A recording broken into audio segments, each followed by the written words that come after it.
Hello, this is Dr. Grande. Today's question is, can I analyze the case of Mark Castellano and Michelle Chaffin? Just a reminder, I'm not diagnosing anybody in this video, only speculating about what could be happening in a situation like this. If you enjoyed this video, please like it, subscribe to my channel, and consider supporting me on Patreon. I will put the link to Patreon in the description for this video. First, I'll look at the background of this case, move to the timeline of the crime, then offer my analysis. Michelle Chaffin was born on June 6, 1981, in Humble, Texas. This is just north of Houston. She lived with her parents, Walter and Donna, and had a younger brother named David. The family eventually moved to Grapeland, Texas, which is about 2 hours north of Houston.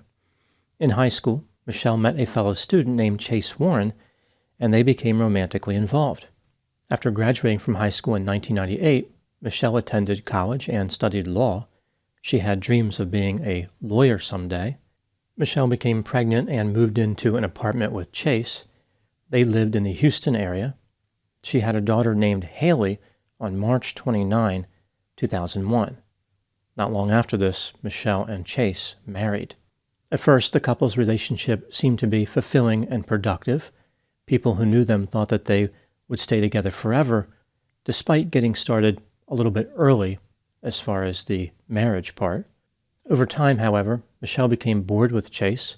She allegedly referred to him as too simple-minded for her. Michelle thought that she could do better and separated from Chase. The separation was amicable. Michelle moved back to Grapeland to live with her brother. Chase functioned as the primary caregiver for their daughter, Haley.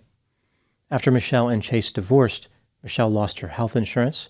She had benefits with Chase and was no longer covered by his plan now that they were not together. Michelle normally took medication to treat anxiety, but could not afford it without insurance. She turned to illegal drugs to alleviate her symptoms and became addicted. Over time, Michelle's addiction grew out of control. She was arrested in 2003 for theft. In 2006, she was stopped for speeding. When the police searched her vehicle, they found cocaine. Michelle was sentenced to 8 months in jail. As part of her sentence, Michelle had to participate in a mental health counseling program designed to address substance use. She completed the program in January 2008 and considered herself to be free from drugs. Michelle moved to Houston and found a job as a secretary. She started seeing her daughter on the weekends.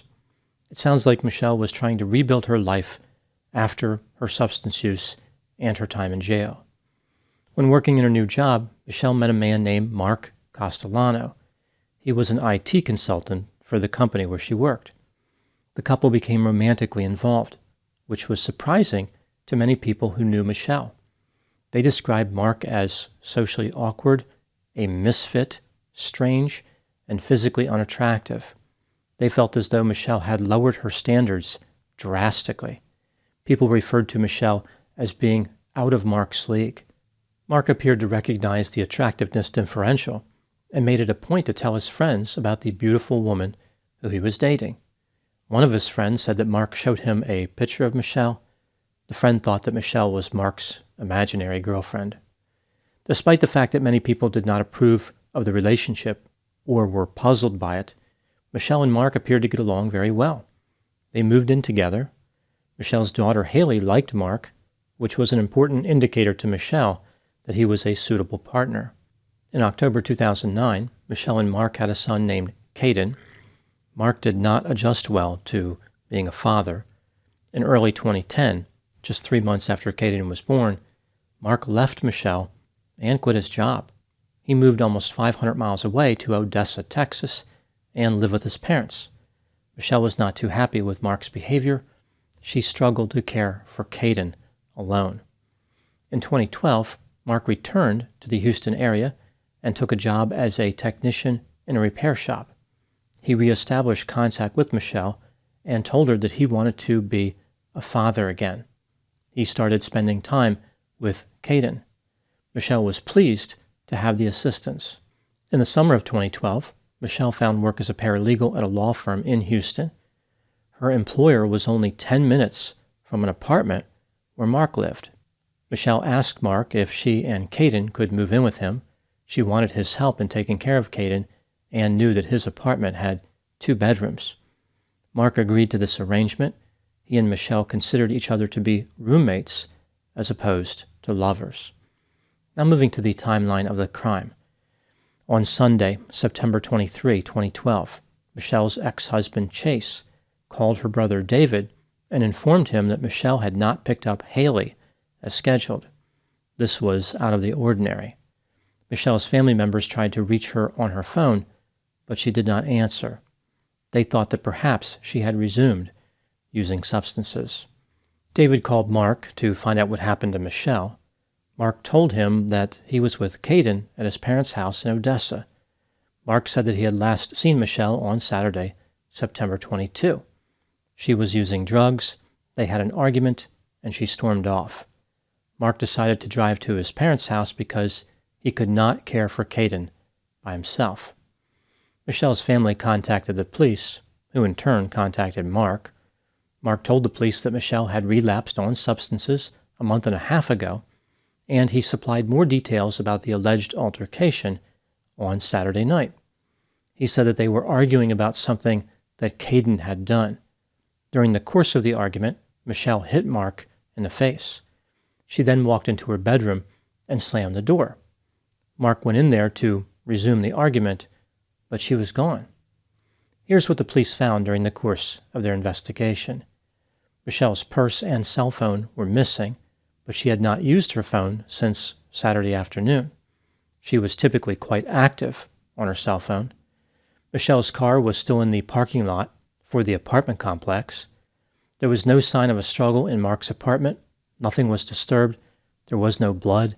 However, the police did notice that somebody had been cleaning with bleach recently. A business across the street from Mark's apartment had a surveillance camera that covered the front of the apartment complex. Mark could not walk outside his front door without being caught on that camera. The police reviewed video from the camera. Mark could be seen arriving at his apartment on Saturday, September 22 at 6:48 p.m. He made several trips back and forth to his vehicle. Mark and Caden left the apartment at 9:28 p.m. Presumably, this is when Mark drove to his parents' residence in Odessa, Texas. On Monday, September 24, at 1:37 a.m., Mark returned to his apartment. He can be seen pulling a container down the stairs and putting it in his vehicle. Mark appeared to be struggling with the weight of the container. The police thought that Michelle's body must have been in there. Mark agreed to return to Houston to talk to the police, but first he was interviewed in Odessa, Texas, by Phil McGraw. During the interview with Phil McGraw, Mark denied involvement in Michelle's disappearance, but later told a producer at Phil McGraw's show that he was guilty. When Mark was initially interviewed by the police, he denied responsibility, but then confessed to the murder. Here's what Mark told the police. On September 22, he and Michelle were arguing. She tried to strike him with her hand. He responded by grabbing her neck and throwing her to the ground. He fell on top of her and crushed her windpipe with his hands. He did this for up to 2 minutes. During the struggle, he heard a pop and noticed that Michelle's tongue was sticking out. He thought that he had broken her neck or choked her. After killing her, Mark dumped her body in an oil field in Midland, Texas. He supplied the police with written instructions to her location. They found Michelle's body half buried where Mark had indicated. Mark told the police that he wanted the death penalty. He said, quote, "I deserve it. My life is over anyway," unquote. He was arrested and charged with murder. Mark went to trial in May of 2014 and was found guilty of murder. During the punishment phase of the trial, the jury was asked if Mark was under the influence of sudden passion arising from an adequate cause. They concluded that he was not, yet they only sentenced him to 27 years in prison. He mouthed the words "thank you" to the jury when the judge sentenced him. Mark will be eligible for parole after serving 13 and a half years. Now moving to my analysis. Here are my thoughts in a few areas that stood out to me in this case. Item number 1. The state argued that Mark had strangled Michelle and therefore he was guilty of murder. Mark's defense argued that Mark was under the influence of sudden passion, which would have made him eligible for a reduced sentence. A medical expert for the state said that Michelle had been strangled, which makes Mark look guilty of murder. However, the state conceded that Michelle had insulted and yelled at Mark. This makes it seem like Mark was provoked. Beyond Michelle's verbal mistreatment, the state argued that Mark provided no additional evidence of provocation. A medical expert for the defense said that Mark could have fallen on Michelle and broken her neck in the way that he stated. As I mentioned, the jury did not believe sudden passion was involved, but there is this sense that they felt compassion for Mark. 27 years in prison is a light sentence for murder in Texas. It's like the jury was trying to split the difference. It's possible the jury viewed Michelle as an aggressor and believed that Mark was genuinely sorry for his behavior. Item number 2. Before Mark confessed, he made many derogatory comments about Michelle. He said that she went missing before, used drugs, always carried narcotics, and had a gym bag containing at least 11 cell phones. I think he was implying that she kept those phones for the purposes of obtaining drugs. Contrary to Mark's claims, no drugs were found in Michelle's system.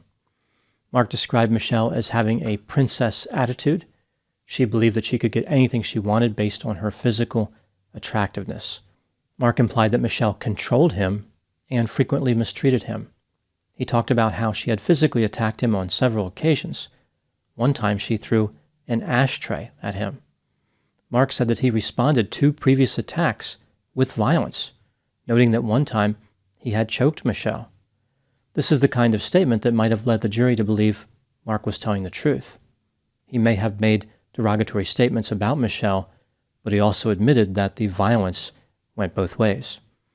After confessing to the murder, Mark placed an emphasis on the well-being of his son by saying that Caden was better off with his mother Michelle being dead. Mark appears to be hypocritical. He abandoned Caden, at least for a while, yet he thought so little of Michelle that he believed that her death was a better option as far as Caden's well-being. Item number 3. This case involved a differential in physical attractiveness that was so pronounced, people who were interviewed about the murder felt compelled to mention it. Usually, if a small difference in attractiveness exists in a couple, people won't say anything. But here it was shocking. It left people stunned. What does the research tell us about romantic relationships that involve a high level of disparity in physical attractiveness? The idea that this disparity should not exist is based on the theory of social exchange. This states that romantic partners are essentially social economists who barter their own valuable qualities to obtain the best possible partner.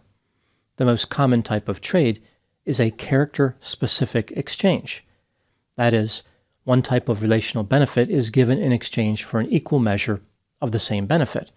For example, a man who is good-looking finds a woman who is considered beautiful, or a woman who is well-educated marries a man with a college degree. Not all trades, of course, are character-specific. Partners can trade benefits of different types as well. For example, a wealthy but ugly man may be able to attract a partner better looking than he is because of his money. This compensates for his undesirable appearance. In this instance, the benefits being traded are of equal value, but society tends to view these types of relationships as unhealthy. For the most part, only character-specific exchanges are socially acceptable. People tend to view the more attractive partner in a couple as less committed to the relationship, regardless of other benefits being traded, like money. Applying this to the case of Mark and Michelle, one might look at their situation and think that Michelle would have been less committed to the relationship, but that is not what happened. Instead, it was Mark who was less committed. He actually left the relationship. Even when he resumed communication with Michelle, it wasn't for the purposes of romance. Now moving to my final item, number 4. What do I think happened in this case? This is just a theory, my opinion. When Michelle was young, her self-esteem wasn't particularly high. This resulted in her getting involved with Chase, even though she felt as though he was not complex enough for her. Michelle left Chase and ran into problems with drug use. This dragged her self-esteem even lower. She felt unattractive and desperate. This led her to become romantically involved with Mark, a partner who was described as having a distinctive and unsightly facial structure. She may have rationalized the decision because the unequal attraction gave her a lot of power in the relationship.